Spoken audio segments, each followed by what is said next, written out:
Bismillahirrahmanirrahim. Nahmaduhu wa nasta'inuhu wa nastaghfiruh wa na'udzu billahi min syururi anfusina wa min sayyiati a'malina. May yahdihillahu fala mudilla lahu wa may yudlil fala hadiya lahu. Asyhadu an la ilaha illallah wahdahu la syarika lahu wa anna Muhammadan abduhu wa rasuluh. Allahumma shalli wa sallim wa barik ala nabiyyina wa uswatina wa qudwatina Muhammadin sallallahu alaihi wasallam wa ala alihi wa ashabihi wa azwajihi wa dhurriyyatihi wa man tabi'ahu bi ihsanin ila yaumiddin. Qala Allah ta'ala fi kitabihil karim, a'udzu billahi minasy syaithanir rajim. Ya ayyuhalladzina amanu taqullaha haqqa tuqatih wa la tamutunna illa wa antum muslimun. Allahumma faqihna fi dinina wa 'allimna al-kitaba wal hikmah wa tahhir qulubana wa sahih ajsadana wa fasih alsinatana wa khashin furujana wa atidal hukma wal hikmah rahmatan lil alamin. Rabbi shrah li sadri wa yassir li amri wahlul 'uqdatam min lisani yafqahu qawli. Rabbi zidna ilma warzuqna fahma, amin ya rabbal alamin.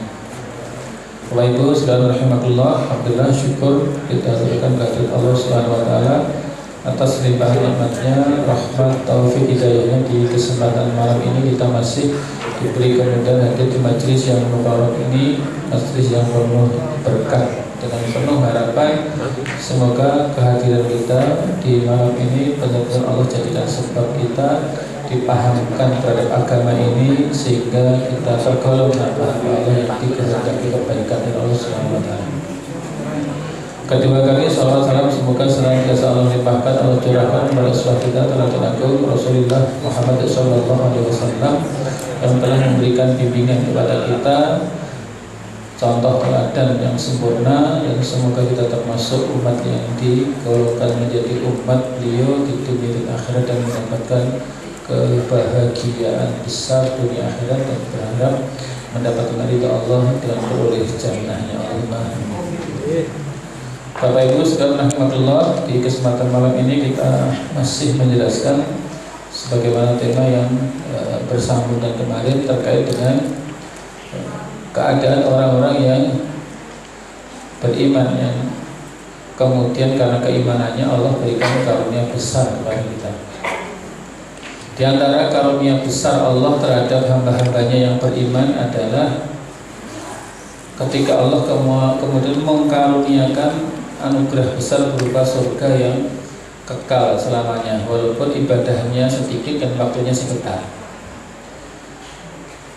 Ini betapa kita dimuliakan Allah dengan amal yang sedikit dan waktu yang pendek, tapi mendapatkan surga yang kekal selama-lamanya. Demikian juga di antara bentuk keadilan Allah bahwa Allah pun juga menyediakan neraka yang selama-lamanya bagi orang yang kufur kepadanya, walaupun mungkin kadar dosanya sedikit dan umurnya pendek.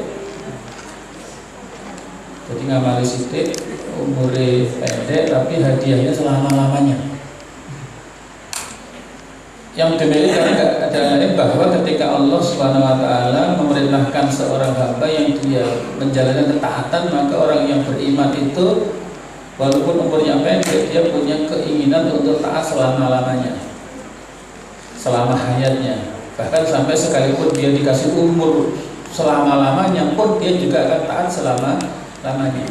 Betul-betul peraih dan pensiun. Demikian juga orang yang kafir itu seandainya pun diberikan umur yang panjang pun, selama umur panjang pun dia akan mengakibatkan kemaksiatan. Dan seandainya pun mungkin dikasih umur selama-lamanya pun dia juga akan melakukan kemaksiatan yang selama-lamanya.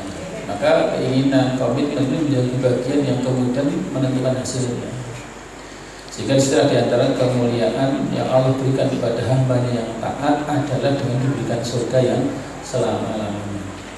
Karena mereka dia juga punya niat selama-lamanya akan selalu taat. Sehingga Allah berfirman, wa'bud rabbaka hatta ya'tiyakal yaqin, dan sembahlah Tuhanmu hingga datang keyakinan, hingga datang ajal. Sehingga orang mukmin itu selalu dalam keadaan baik.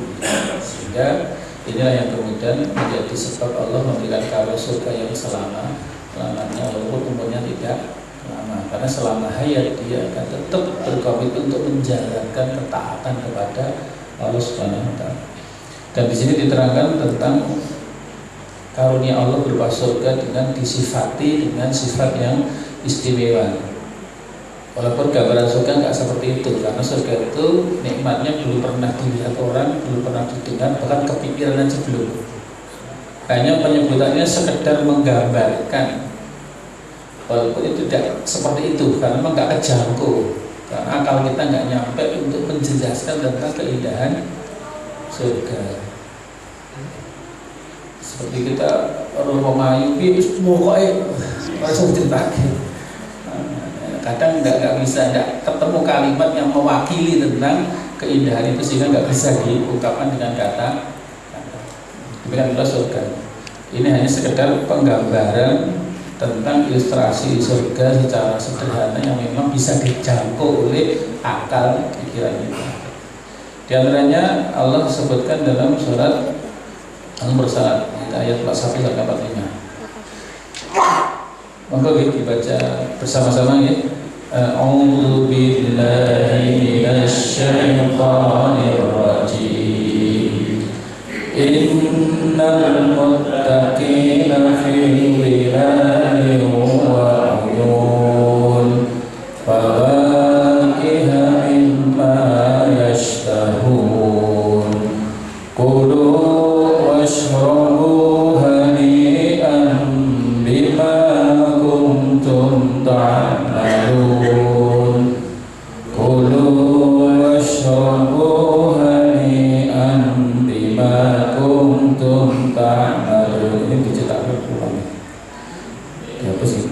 Terusnya inna kadzalika najzil muhsinin.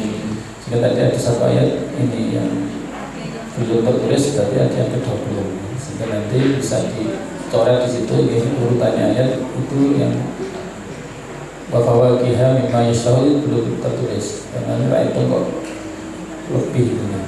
Sehingga ada ayat yang nanti tidak ditulis di situ. Kalau kita ulang bacanya, A'udzu billahi minasy syaithanir rajim. Innal muttaqina fi dhilalin wa 'uyun. Fawakiha mimma yashtahun. Tulang. Wa fawakiha mimma yashtahun. Kulu washrabu hani'an bima kuntum ta'malun. Langsung inna kadzalika najzil muhsinin. Ulang sekali lagi. Innal muttaqina fi dhilalin wa 'uyun. Wa fawakiha mimma yashtahun. Kulu washrabu hani'an bima kuntum ta'malun. Inna kadzalika najzil muhsinin. Bismillahirrahmanirrahim.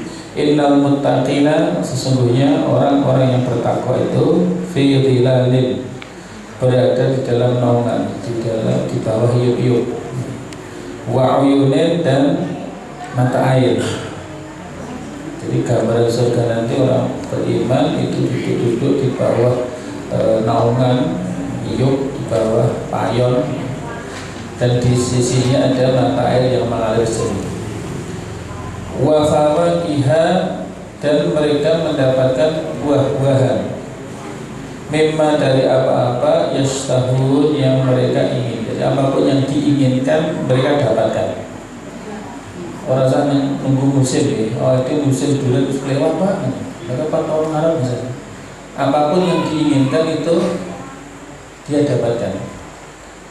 bahwa dia memang istilah dan dia mendapatkan beragam buah-buahan dari apa yang dia inginkan. Nah, kemudian dipersilahkan, kulu, makanlah kalian, washrobu, dan minumlah kalian hanian dengan sukacita, monggo tidak tunjuk kanthi ecolan sekecol. Ini adalah hadiah bima karena apa kuntum yang dulu pernah kamu ada itu tak malu melakukan. Ini sebagai hadiah dari apa yang dulu pernah kalian kerjakan. Jadi surga itu sekali lagi hadiah. Bukan hadiah, ini balasan dari apa yang dia lakukan. Jadi bukan sebagai hadiah, hadiah tahu-tahu dikasih. Tapi surga itu mesti ada kalimat bima kuntum tak malu. Ini dari hasil amal yang dulu pernah kamu kerjakan. Jadi jangan berharap hasil kalau nggak pernah bagi. Sehingga sekali-kali kita mengulang bahwa Nabi itu ketika mendoakan seorang sahabat pun ya yang didoakan juga ada usaha. Jadi jangan sampai kita pengennya nyuwun tapi nggak ada usaha untuk mewujudkan keinginan itu. Sering yang kita gambarkan kayak kita gampang-gampang saja ketika ada orang berangkat haji umroh, Pak tolong titip ditunggang dulu sok nyusul jenengan gitu. Sering ketemu betul. Cara kula yo kowe penak aman kene saya mangkat nyelengi prihatin tanpa ora apa-apa kan nyusul dulu. Wah ora adil bisa. Ya kan enggak fair to nggih. Wong sing iso mangkat ku minta rekoso, le ikhtiar, le prihatin, tepat-tepat jenengan mau kudu napa? Titik. Wah ya mau dikabul itu orang adil gitu kan. Sehingga kayak Nabi itu ketika dimintai sahabat untuk didoakan itu kan, memang Nabi tahu-tahu sih gini, salto mintalah kepada aku nanti tak sembada ini. Orang itu mengatakan murafaqata fil jannah. Kata Nabi, saya ingin nanti jadi pendamping panjenengan di surga. Aman kan? Nabi itu suara koyo untuk perjuangan luar biasa. Terus bawa itu mau apa? Kalau pengen mengkis warga ini berdampingan dengan penjualnya. Ya Nabi jajal tanah orang maksudnya serius itu. Kata Nabi nggak ada permintaan yang lain dua zakat. Ini kemampuan Nabi. Nah, kalau begitu fa'ini ala hajatika bikasrati sujudiki. Kalau begitu tolong bantu aku untuk bisa mewujudkan keinginanmu dengan kamu memperbanyak sujud. Makanya belum kayak sadar. Ano makan kaji Pak Klo mungkin hidung lagi orang Jawa mungkin yuk benaman aku so mangkat le prihatin bakal lu adanya ya kan untuk kamu hidung lagi terus baru bisa benar tuh bang ya oke usaha baru kayak dulu usaha ini digampang gitu maksudnya. Kita kan kadang-kadang instan kan orang yang bisa mencapai itu dengan ikhtiar atau pengen mencapai dengan cara pintas yang betul mungkin. Tapi melakukan apa yang seperti melakukan nanti dengan doa itu akan dijadikan kemudahan. Ini yang melakukan ini baru-baru gitu. Nah, sehingga di sini kalau kita membaca ayat-ayat yang menjelaskan tentang karunia Allah berupa surga, itu mesti ada kalimat bima kuntum ta'malun. Ini disebabkan karena kamu dulu pernah mengerjakan kebaikan. Sehingga jangan kita berharap itu hasil tanpa usaha. Dan itu yang kita orang gambar itu kecuali memang Allah memberi hibah, memberi tanpa syarat. Tapi kalau kita kalau kita yang pengen itu mesti itu mengikuti hukum kausalitas, mengikuti hukum sebab akibat. Tapi kalau Allah nggak butuh sebab akibat. Tapi kalau itu kita berarti memang harus melakukan ikhtiar. Jadi kalau ikhtiar kita kecil Allah ridho itu nanti menjadi sebab pertolongan. Ini kalau berdasarkan ikhtiar itu caranya gitu. Nanti mau hasil potensi diprotes mau mana? Misalnya kalau di surga ditakut. Makanya ketika malaikat itu ada orang masuk surga ditanya, sebab apa kamu bisa masuk surga? Oh ini bergolong ini bergolong dan budak-budak serano. Kau tanya orang pilih apa sendiri? Belum diparingi syafaat dan lain misalnya. Tapi memang secara real hasil itu memang karena ada usaha. Di sini digambarkan dipersilakan itu karena nggak gratis sebetulnya. Kulu washrobu, makanlah minumlah hanian dengan enak, dengan sukacita. Yang demikian itu bima kuntum ta'malun, itu karena apa yang telah kamu kerjakan. Kerjaannya apa? Inna kadzalika najzi, sesungguhnya kami yang demikian itu najzi, membalas muhsinin, orang-orang yang berbuat baik. Jadi surga itu adalah hadiah untuk orang yang berbuat baik. Nah, tidak ada catatan kebaikan ya pun ngarep-ngarep ngoten. Sehingga memang butuh usaha, butuh amalan-amalan yang itu menyebabkan masuk surga. Sebagaimana pula misalnya ada pertanyaan dari sahabat Mu'adz bin Jabal. Pertanyaannya, Rasulullah, akhbirni bi amalin yudkhilunil jannata wa yub'iduni anin nar. Wahai Rasulullah, tolong kabarkan kepadaku satu amalan saja yang jika saya kerjakan menyebabkan saya masuk surga dan jauh dari api neraka. Satu amal, Pak, kira-kira amal apa? Malah si Jito itu karepe ngoten, karepe sing apa enteng-enteng, gampang-gampang, toko-toko mlebu. Kira-kira lek enten jenengan seneng mboten? Mewakili pertanyaan kula. Itu zaman biyen wis enten sing takon ngoten niku. Hai Rasulullah, tolong kabarkan kepadaku satu amalan saja yang jika saya kerjakan itu menyebabkan saya masuk surga dan jauh dari api neraka. Apa komentar Nabi? Laqad sa'altani an adzim, kamu sudah meminta kepada saya sesuatu yang berat, sesuatu yang gede. Iku rasa sepele, iku rasa sembarang. Masuk siji langsung swarga.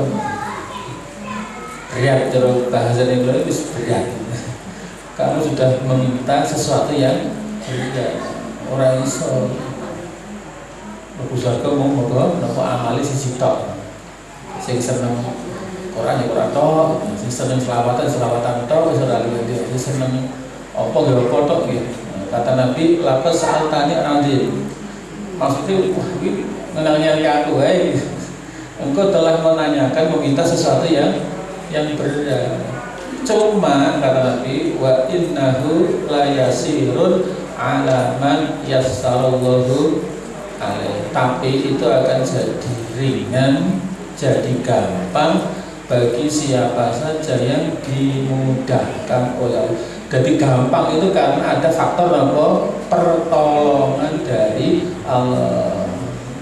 Nek orang yang pertolongan berarti butuh prosedural, butuh cara yang apa? Normal. Cuma walaupun cara normal sing meremet itu jadi dirasa mudah, bukan instan lagi. Yo nglakoni kaya prosedurnya, tapi akan jadi mudah nglakoni ngoten niku bagi siapa saja yang memang diberi pertolongan, dimudahkan oleh Allah Subhanahu wa taala. Akhirnya sahabat Mu'adz dadi seneng enten beribadah. Walaupun niku abot ning dadi enteng bagi siapa saja yang dimudahkan oleh. Dan itu nopo siji antakudallah wa tusyriku bihi syai'an, dalam beribadah kepada Allah tanpa menyebutakannya dengan apapun, wa tuqimas shalah wa tu'ti zakah wa tasuma ramadan wa tahujjal bait. Berarti kita iki berarti Islam tenanan, harapan swarga enteng. Nek liwat ra genep harapan swarga tipis wae. Sebabnya gampang anggar dilakoni nopo syarat masuk ke sana, anggar syaratnya genep gampang. Nek ora genep berarti iku sing angel. Siji tok wis pede harapane nopo. Tapi bagi siapa yang dimudahkan lima itu gampang. Artinya walaupun memakai prosedur yang normal itu bagi siapa saja yang dimudahkan Allah jadi gampang.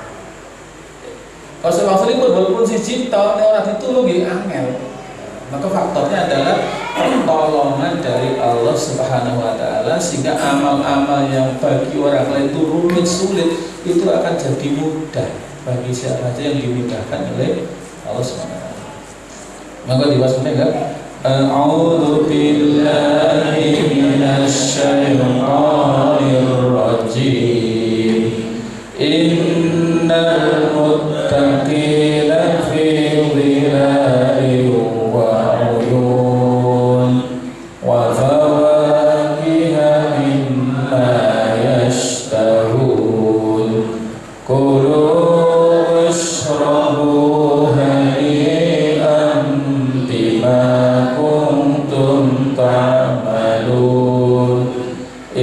Inna kadzalika najzil muhsinin. Sesungguhnya orang yang bertakwa berada dalam naungan yang teduh dan sekitar mata air, dan mendapat buah-buahan dari bermacam-macam yang mereka ingini. Enten maksudnya. Dikatakan pada mereka, dipersilahkan, kulu wasyrabu, makanlah, minumlah, hani'an, dengan enak, dengan sukacita, bima kuntum ta'malun, ya karena apa yang telah kamu kerjakan. Jadi buah dari amal yang dikerjakan. Inna kadzalika, sesungguhnya yang demikian itu, inna satamani ingsun kadzalika upaya mengkono-kono itu najzi bala sapa ingsun al-muhsinin ing wong-wong yang demikian itu adalah sebagai balasan kami bagi orang-orang yang berbuat baik. Nah, orang berbuat baik berarti orang itu. Jadi orang Arab sehari orang Arab asli. Saya itu sudah kali dulu ditunggu masalah makan sama bisnya lain dari gosip. Kan prosedur kan kalau doangan kalau ada ngabul lewatnya tidak. Nah ini kemudian disyarah, dijelaskan tentang makna dari kalimat-kalimat yang ada di dalam ayat ini. Bismillahirrahmanirrahim. Qauluhu ta'ala, firman Allah Ta'ala yang berbunyi innal muttaqin, sesungguhnya orang-orang yang bertakwa. Al-muradu, yang dimaksud minal muttaqin, dari muttaqin, orang takwa. Hum, mereka adalah al-mu'minun, orang-orang yang beriman, laki-laki, wal mu'minat, dan orang-orang beriman wanita. Siapa mereka? Alladzina taqau, yaitu mereka yang takut atau bertakwa rabbahum azza wa jalla, kepada Rabbnya azza wa jalla, yang takut kepada Allah. Maknanya takut apa kok bisa diutelni? Ayat takut, mereka adalah yang takut sukhtahu, terhadap murkanya. Sing murka niku al-mujibah, yang mendatangkan, mewajibkan li adzabi, atas siksanya. Jadi sing kok wong disengit Gusti Allah iku ngalamat bakal diazab. Sehingga orang yang bertakwa itu takut kepada Allah, yaitu takut karena murkanya. Mesti wele maksudnya mangan rezeki ke orang taat kan seperti ibadah hadis nopo nikmat nopo jasa diapi ke orang takwa itu seperti tenan. Kalau sih dagang katanya untuk semangat rezeki Allah, oleh Allah orang taat kan di sekitar. Mungkin aja pernah kelingan ditulung pisan sama pikiran lali-lali itu.